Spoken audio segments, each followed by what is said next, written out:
An unfaithful wife was caught in the act, and she paid a heavy price for it. In this audio story, you'll hear fascinating details about her infidelity and how much she regretted her choice. Are you ready to hear a story that will make you reconsider your life decisions? I want to tell you a story that happened to me when I was young. At the time, I was working at a fairly large restaurant with a companion in an honorary position as a security guard. To be precise, at the time only my friend was working there for quite a long time. Well, he helped me get a job there just a couple of weeks before this incident. And it was because of the fact that a friend was stuck in that restaurant for about a year, and he will play one of the main roles in this story. That restaurant was open 24 hours a day, and the shift schedule was set up in such a way that each successive shift would check the previous one. Obviously, this wouldn't 100% save you from food theft or anything else, but still. When the new shift checks the previous one before coming to work, there was more order. Anyway, by morning our shift was coming to an end. The sun had already risen, and little by little people from the new shift began to arrive at work.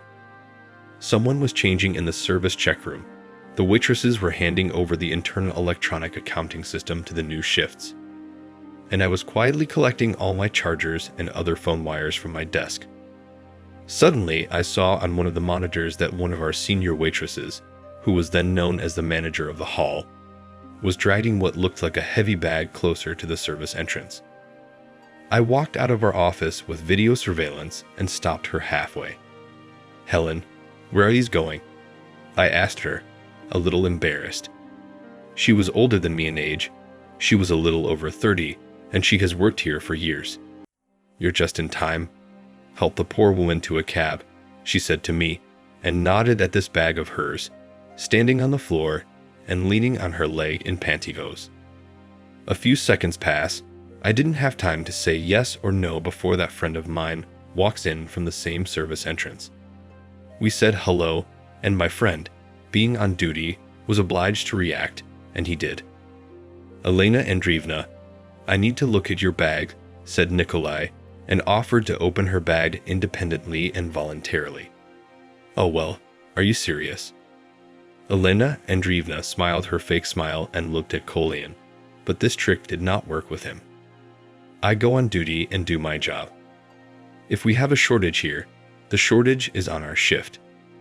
The responsibility for this, as a security guard, is mine first and foremost. So let's not start and explain the obvious things to each other here. Open the bag." Elena looked at me, but I was already beginning to guess that the matter is not clean here, and secondly, the experienced Nikolai in such a case knows better how to act. She pushed a bag for us, and after pushing the lock, we pulled out the groceries right under the cameras. And they were not much, but all of them were expensive, and seafood and alcohol in the trunk. "I must take you to the manager," said my friend with a sigh, and together we went to the office on the second floor. I do not know whether it was lucky in Madam or vice versa. You decide for yourself. But it was in the morning, and the manager was already at his workplace. We explained the situation. I quickly ran downstairs and copied onto a flash drive the video footage from the camera inside, which perfectly shows her heading straight for the exit, from the camera outside, which showed the cab that pulled up behind us to our service exit, and after standing there for about 15 minutes, drove away with nothing. Oleg Ivanovich, our manager at the time, was about 45. By this middle age, of course, he was already married, had children, and most importantly, had a very flexible and lively mind. And I think so, by and large, of course he suspected that he was dragging from the kitchen a little bit at a time, but still dragging. But it's impossible to track everything 100% there. So because of some 2 candies or a bottle of vodka, of course, never raised a scandal. But here, firstly, the amount of damage is already quite a lot, more than the salary of Elena Andreevna. And secondly, all these events took place in the presence of several people. So there was no way back for Lena. As they say, the case received a resonance. And like in such a situation, any person would have burned with shame, but not the Noshka. Exacerbating her already not too enviable plight, She almost from the doorstep said, but only in a mild way that they say, the manager has an expensive Jeep, but she is a single mother with a child. She works here allegedly tirelessly.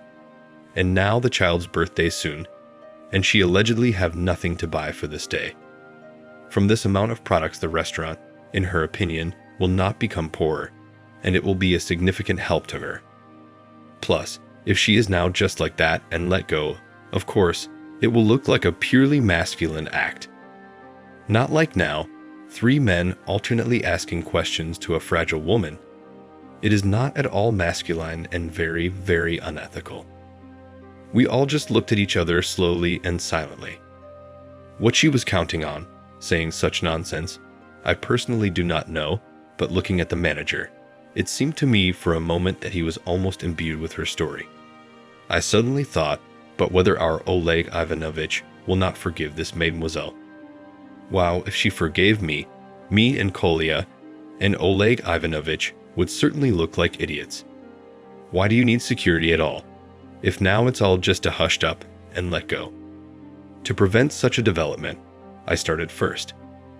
Well, why do you need 3 bottles of this stuff if you went out to a birthday party for your 8-year-old son? There was no answer. Oleg Ivanovich asked her to go out the door, and immediately after the door closed, the development of events began to go more cheerfully. She is not as simple as she pretends to be, said my friend, and went on to explain to Oleg Ivanovich, and generally to me, that she is only pretending here because she has been caught, but there is not, nor can there be, any lack of money. There were no delays with wages, that's first. Second, her ex-husband regularly comes to visit her, and by all appearances, the reindeer. Security guard Nikolay often sees a car arrives at the service entrance, but it is our Elena Andreevna gets in only once. It seems that even after the divorce, she felt that her husband, so to speak, away from her not too far. She raises him now, and allows it only when she is in the mood for it. So, first of all, she certainly has the money, and secondly, with a daddy like that, it's easy for her to get it, and that's probably what she does. But the interesting thing is that they originally divorced because of her cheating. It was literally about a year ago, and it was a customer from our home restaurant, specifically from among the Golden Youth. She, being a waitress at the time, met him in our restaurant, and at the moment when all this information, of course, leaked to the staff, our valiant security guard Nicholas, at the monitor even approximately remembered who it could be from among the young and such rich customers. That's the way it is. After such stories, Oleg Ivanovich became more hesitant, but he still did not base his decision only on one single story of our Nicholas, gave her a chance, and, inviting her back into the office, asked what she would choose. Apologize to the 2 shifts and stay with the shame of working here and continue or go away and take care of everything of her own free will. Naive our Oleg Ivanovich. He apparently has not often encountered such a special, and apparently seriously thought that such people can ever apologize. Of course, having a conceit loaded to the skies, as well as a personal deer in a decent Jeep. Any apology from this Lino was out of the question, of course.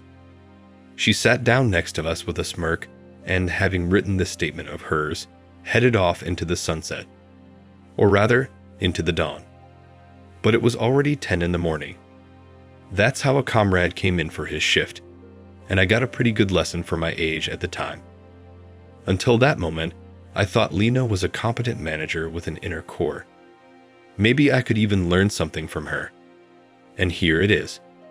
To make a long story short, I will probably remember that morning for the rest of my life. Did you think your life was beautiful and perfect until one day a random situation shattered all your confidence? That's exactly what happened to the husband I'm going to tell you about today. His life seemed so unclouded until one day he uncovered his wife's infidelity thanks to a cab driver. What he heard made him shudder and rethink everything he knew about his life. Today, I'm going to tell you the story of how one random situation helped a husband figure out his wife's infidelity. I met Natasha at an ordinary anniversary party. I don't really like noisy celebrations by nature, but she turned out to be the exact opposite of me in this respect. And if I sat quietly and quietly ate my favorite salads that night, Natalia was active. She was in charge of the whole feast. The thing is that she worked as a host of such events. And to me, as a hardened couch potato, it was very interesting to talk with such an unusual mademoiselle. Whether the short or long, in general, we began to meet with her, and later moved in together and got married. Opposites attract. This phrase, Natalia, and I heard from almost every comrade or relative of ours on someone else's side. And the note, in general, may be so, but judging by my history, these opposites also repel from each other with exactly the same force, if not stronger. To work in such a job, you have to have certain character traits. As I remember now, a friend of mine delicately hinted to me, it's a job of constant drinking. And all that follows from this, well, as it were, said to me then Dama. Well, what do we, all who lead the party, now and take under one roof? I answered him then and forgot about this conversation. But recently, there was an occasion to remember it. Natasha, I am already pretty fed up with your activities. For the 100th time, I started talking to her about her work. But she didn't even want to hear about the idea of changing professions. As much as I earn there, I will not earn anywhere else, she told me. And then I had these thoughts. Think about it, because the woman became a married woman. After all, it should impose some restrictions on life. As I naively thought at the time, a man and a woman after marriage is a family. And accordingly, they can now do not everything they did before the wedding. Now, for example, it is not good to come home at 2 in the morning. Go on vacation with friends or counting girlfriends and do not tell anyone about it. Spend the entire salary, well, for example, in the casino, and so on. Now there are 2 of us. Especially since Natalia wanted to multiply this number. What do I mean? That I regularly heard from her about the child she wanted. And I regularly picked her up at, like 3 o'clock in the morning. One of those 2 things I'm sure I should have crossed off. But there was no way I expected them both to be crossed out at once.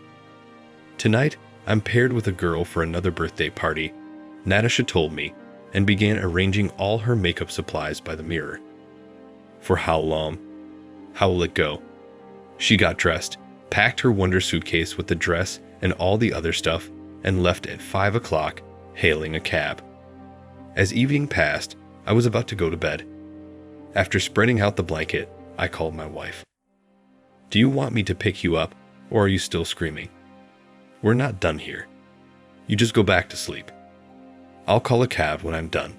That's fine. I unplugged my phone and didn't say anything else to her then, but I said quite a bit the next morning, and that's what it was like. I woke up a couple of hours later to a few pokes with my key on our iron door.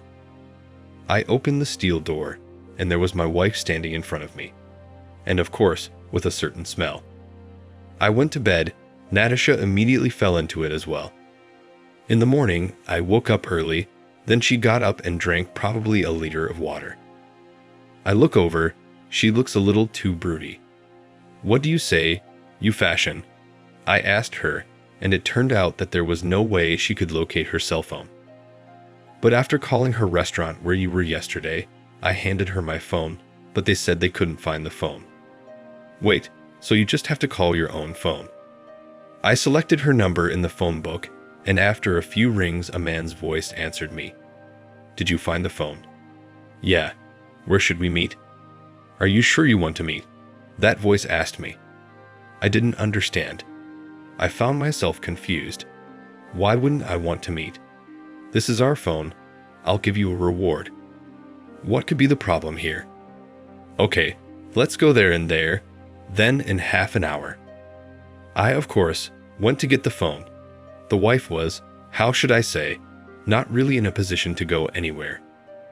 Of course, she vowed not to put another drop of alcohol in her mouth, but you know all those vows the morning after birthdays. It's dust.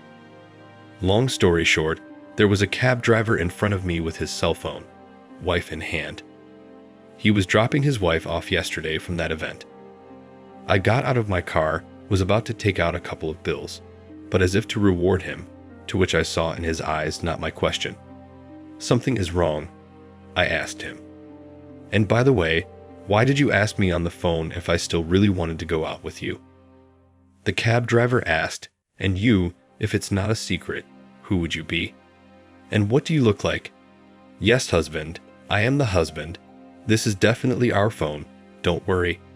You can see that it says my husband when I call on it." He was silent, then added, "Yes, I can see that. I thought it wasn't you who was coming, but the man I had a little fight with yesterday over her."